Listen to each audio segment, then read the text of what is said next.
Yet, why is it that those even in the Labor Party, let alone the Greens, can't do anything but criticise this policy? All they want to do is weaken the regime rather than consolidate our success.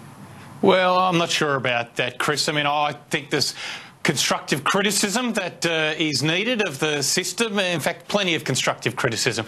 But just as a side note, I mean, I think next week's Media Malarkey, we should have a look at Chris Kenny's questions on this topic, and I think we'll probably find Australia's greatest little cheerleader for what the government's doing. I mean, hang on a second.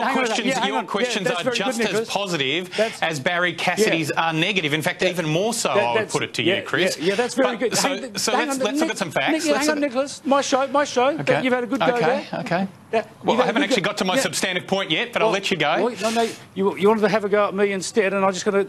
Yes, I support Australia's border protection regime. And you know what? 2/3 of this country supports it as well. So I'm kind of with the mainstream on this. And you know why I support it?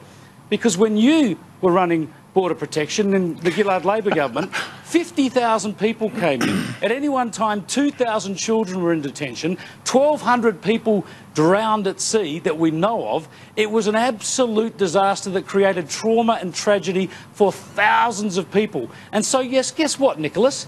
I think actually getting control of our sovereignty, saving lives, and allowing more refugees to come into this country through our orderly immigration program than ever before, than since the Second World War, yeah, you know, I think that's a good idea. Thank you for the history lesson there. We've talked that through a million times before. You needed some revision. Let's just talk about what's happening today, okay? So last year the Canadian government said they were going to take 25,000 Syrian refugees, and guess how many they accepted? 25,000. We said we'd take 12,000 refugees. We've barely got to 3. So on that basic metric of how our stated policy objective, we are failing. We also have a situation where we're running an offshore...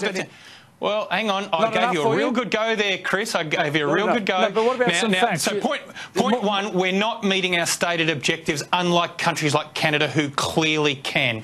Then we're running an offshore detention centre where you've got children being sexually abused and people being murdered. That is not a successful system, in my view. There we go. There we go. All right. No, I think we know what you're going to say. It's all a shambles. You got to pull it down. Change the law, bring people back to Australia. You did that once in 2008 and you want to do that again. No, I'm not going to history wars. I'm just making some evidence-based observations about what's happening today. Compared to countries like Canada, we are doing abysmally in this area. Far from, Malcolm Turnbull's hubris about being the best in the world, we fall well behind countries like Canada, from whom we could learn a lot about managing our borders, but also doing our humanitarian duty to meet what is one of the world's greatest humanitarian crises. Well, let's not forget there are 5.5 million people in Syria who are displaced. There are 6.5 million people outside of Syria who are literally fleeing for their lives. We could be doing running out of time. We're not even going to get to the Emmys now. But so here's the basic difference between you and I, and these are the two positions in Australia. Okay, I'm sure it's going to be a black and white binary view of the world. Cartoonish in its simplicity. Let's go. Come on, Chris. Well, that's what we just got from you, mate, that somehow Australia is a bad, evil ogre, even though it takes more refugees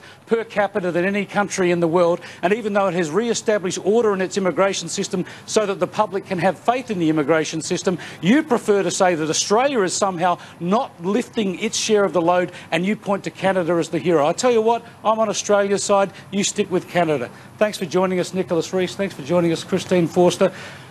Border protection, it always gets us going. Well, I reckon you know what works, and we've got to stick with what works. Stay tuned now for Paul Murray Live.